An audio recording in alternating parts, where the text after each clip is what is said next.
Hey guys, this is Preeti. Welcome back to my channel. दोस्तों, आज हम बात करने वाले हैं एक बहुत ही इंटरेस्टिंग हॉरर स्टोरी के बारे में जिसका नाम है कैच योर ब्रेथ। इस फिल्म की शुरुआत होती है दो भाई एंड्रयू और माइक के साथ जो एक अबांडन्ड बिल्डिंग में एंटर कर रहे थे। एंड्रयू को तो काफी डर लग रहा था मगर माइक उसे पुश करता है।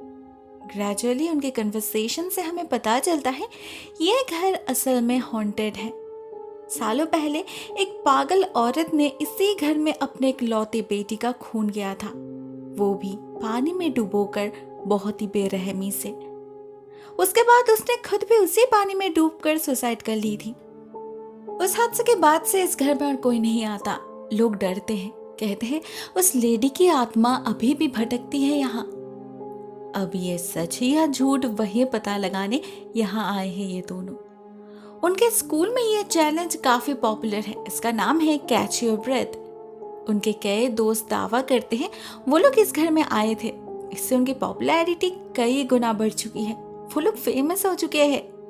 माइक को भी फेमस होना था, इसीलिए अपने भाई को लेकर आज वो यहाँ आ गया। एंड्रू चाहता तो नहीं था मगर उसे भी एक लड़की को इम्प्रेस करना था, इसीलिए वो राजी हो गया। वैसे चैलेंज काफी सिंपल है, उन्हें ज्यादा कुछ नहीं करना, बस ऊपर के बाथरूम में जाके सबसे पहले 2 कैंडल्स जलाकर बाथटब को पानी से फिल करना होगा। उसके बाद उसी पानी के तरफ देखकर कुछ पर्टिकुलर लाइंस रिसाइट करना है उन्हें, उस आत्मा यानी कि लेडी बीनीथ को समन करने के लिए। बस इसके बाद एक कैंडल को बुझा के उन्हें बस इंतजार करना होगा। रूमर ये है कि इस चैंटिंग को सुनते ही लेडी बीनीथ की आत्मा पानी से निकलकर दूसरे कैंडल को बुझा देगी और इसके बाद शुरू होगा असली खेल। उन्हें अगले 1 मिनट तक अपने सांस को रोक कर रखना होगा, तो वो आत्मा उसे हार्म नहीं कर पाएगी और 1 मिनट बाद वो गायब हो जाएगी। सिंपल। लेकिन अगर 1 मिनट वो सांस रोक नहीं पाया तो इसका जवाब माइक के पास नहीं था। ऊपर से जब एंड्रयू को पता चलता है उसे ये सब अकेले में करना होगा, वो तो घर लौटने की बात करने लगता है। लेकिन माइक उसे जाने दे तब ना। एक्चुअली सबको पता है ये सब फिजूल की बातें होते हैं, सच में कुछ नहीं होता, बस कुछ मिनट की तो बात है, ज्यादा डरने की जरूरत नहीं है। ये सब कहकर माइक एंड्रयू को ऊपर भेज देता है, उसी बाथरूम में जहां सालों पहले एक्चुअल हादसा हुआ था, और खुद नीचे इंतजार करने लगता है। बेचारे एंड्रयू की तो हालत खराब हो चुकी थी। वो झटपट सारे काम करके चुपचाप एक कोने में बैठ जाता है और जितनी बार हवा के झोंके से मोमबत्ती बुझने की नौबत आती है उतनी बार डर से अपनी आंखें बंद कर लेता है वो। ऐसे ही बीत जाते हैं कुछ मिनट्स। उसके बाद भी जब कुछ नहीं होता एंड्रयू रिलैक्स्ड हो जाता है। उसे लगता है ये सच में बस रूमर है, रियल में कुछ नहीं होता। वो जाता है माइक को बुलाने, मगर उसके बाथरूम से निकलने से पहले ही अचानक एक हवा के झोंके से कैंडल बुझ जाता है और साथ में उसका लैंप भी। अंधेरे में एंड्रयू अपना लाइटर ढूंढने लगता है। साथ ही साथ उसे सुनाई देती है पानी में कुछ हलचल हो रही है, एज इफ कोई बाहर निकल रहा है अंदर से। डर से गला सूख चुका था एंड्रयू का। उसे यकीन ही नहीं आ रहा था क्या ये सच में हो रहा है। शायद हाँ, नहीं तो हवा के झोंके से इलेक्ट्रिक लैंप नहीं बुझता। किसी तरह लाइटर ढूंढ के आग जलाता है वो, मगर उससे अंधेरा दूर नहीं होता, उल्टा और ज्यादा घना हो जाता है। और उसी अंधेरे में एंड्रयू को फील होता है कोई है उसके आसपास। किसी की सांसों की आहट सुनाई देने लगती है उसे, और फिर कोई अचानक से ही लाइटर को बुझा देता है। एंड्रयू को बस एक पल के लिए ही दिखता है वो भयानक चेहरा। यही तो है लेडी बीनीथ जिसे उसने समन किया था। वो समझ जाता है वक्त आ चुका है।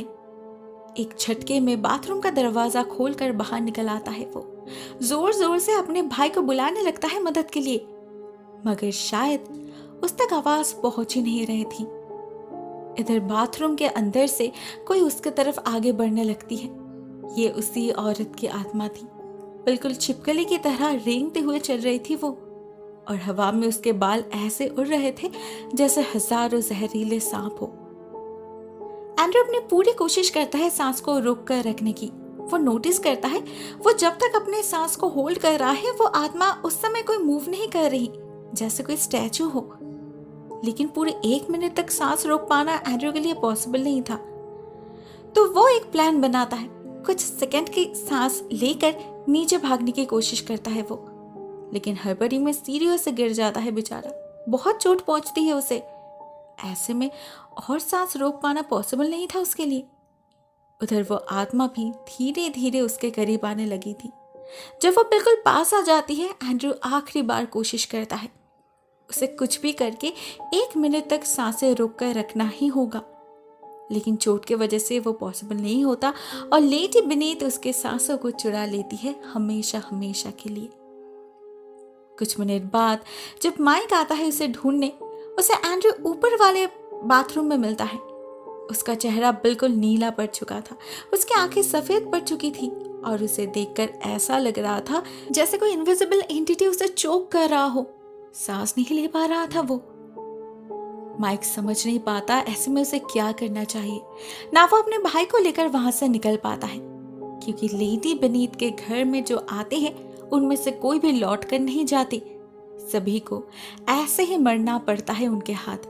देखते ही देखते बाथरूम का दरवाजा बंद हो जाता है और हम गेस कर पाते हैं अभी माइक के साथ भी वही होने वाला है जो एंड्रयू के साथ हुआ है।